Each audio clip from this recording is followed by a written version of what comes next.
हाँ, तो पिछले वीडियो में हमने आपको बताया जीवन काल की कितनी अवस्थाएं होती हैं।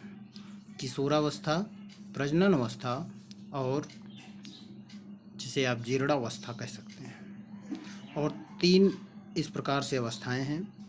हम बात करते हैं किशोरावस्था की।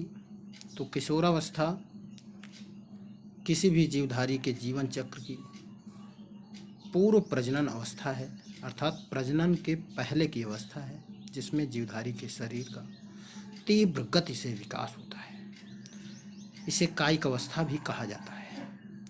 अब हम बात करते हैं प्रजनन अवस्था की,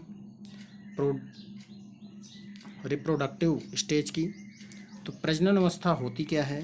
प्रजनन अवस्था एक ऐसी अवस्था होती है जिसमें जीवधारियों के जनन अंगों का पूरी तरह विकास होता है और जीवधारी जनन के योग्य होता है। उस समय वो जनन करता है। अब ये जो प्रजनन अवस्था है, अगर पौधों की बात की जाए, पौधों की प्रजनन अवस्था अगर की बात की जाए, तो यहाँ पर पौधे जनन के आधार पर 2 प्रकार से होते हैं। एक मोनोकार्पिक होते हैं और दूसरा पॉलीकार्पिक। मोनोकार्पिक और पॉलीकार्पिक। मोनोकार्पिक ऐसे पौधे होते हैं जो अपने पूर्ण जीवन काल में केवल एक बार पुष्प को धारण करते हैं और फल उत्पन्न करते हैं और बीज उत्पन्न करते हैं और उसके बाद मृत्यु को प्राप्त हो जाते हैं। फिर से आप समझे, मोनोकार्पिक पादप किसे कहा जाता है? मोनोकार्पिक पादप ऐसे पादप होते हैं जिनमें केवल एक बार पुष्प खिलते हैं, पुष्प लगते हैं और उसके बाद उसमें फल भी बनते हैं, बीज भी बनते हैं और उसके बाद ये समाप्त हो जाते हैं। जैसे धान, गेहूँ, जौ, बाजरा आदि। अब हम पॉलीकार्पिक की बात करेंगे।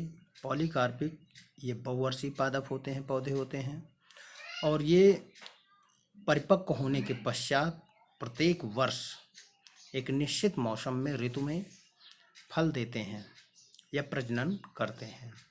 जैसे आम है, अंगूर है, संतरा है आदि। तो ये पॉलीकार्पिक कहे जाते हैं पौधे। तो पौधे अगर प्रजनन अवस्था के आधार पर देखा जाए तो पौधे 2 प्रकार के होते हैं, मोनोकार्पिक और पॉलीकार्पिक।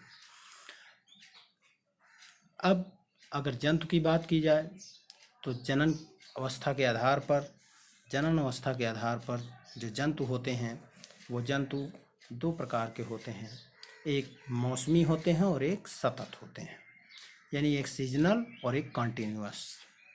सीजनल यानी मौसमी ऐसे जंतु होते हैं जो वर्ष के निर्धारित काल में ही जनन करते हैं। मतलब एक वर्ष में कुछ निर्धारित काल होता है, उसी में ये प्रजनन करते हैं निर्धारित समय में। जैसे मेढक है, छिपकली है और पक्षियाँ हैं, ये सब मौसमी जंतु कहे जाते हैं। प्रजनन काल के आधार पर जो दूसरे जंतु हैं वो सतत हैं, अर्थात कॉन्टिन्यूअस मतलब इसमें वे जंतु आते हैं जो लैंगिक परिपक्वता के बाद किसी भी समय प्रजनन करने की क्षमता रखते हैं। यानी अगर लैंगिक परिपक्वता उनमें आ गई तो वो किसी भी समय प्रजनन कर सकते हैं। ऐसा मनुष्यों में होता है, दुधारू पशुओं में होता है, चूहे में, खरगोश में होता है। धन्यवाद।